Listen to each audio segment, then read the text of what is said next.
John George അതിനെ നമ്മൾ മതേതരത്വം എന്നല്ലേ പറയുന്നത്. അല്ല, ഇപ്പൊ ഷെബിനെ ഞാൻ BJP-യിലേക്ക് ക്ഷണിച്ചാൽ എനിക്ക് മുസ്ലിം വിരോധം ഉണ്ടെങ്കിൽ ഞാൻ എന്തിനാ ഷെബിനെ ക്ഷണിക്കുന്നത്?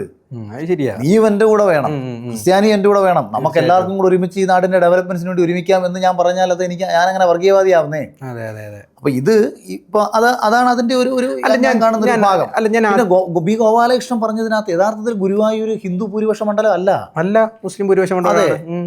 അവിടെ അദ്ദേഹം എന്താ പറഞ്ഞത്? ഗുരുവായൂർ ക്ഷേത്രത്തില് ഗുരുവായൂർ അറിയപ്പെടുന്നത് ഗുരുവായൂർ ക്ഷേത്രത്തിന്റെ ഒരു പേരിലാണല്ലോ. മേ ബി ആ ഒരു ആഗ്രഹത്തിന്റെ പുറത്താവാം അദ്ദേഹം അങ്ങനെ അഭിപ്രായം മുന്നോട്ട് വെച്ചത്. അതിനെക്കാട്ടി എത്രയോ അപകടമല്ലേ മതം. ഒരു രാഷ്ട്രീയ പാർട്ടി അധികാരത്തിൽ വരുന്നത് മതത്തിന് വേണ്ടിയിട്ടാണെന്ന് പറയും.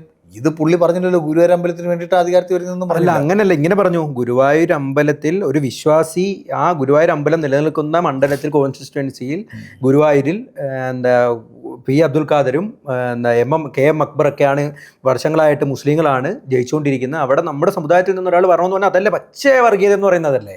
അല്ല, അത് വർഗീയതയല്ലെന്നേ. അതാണ് വർഗീയത.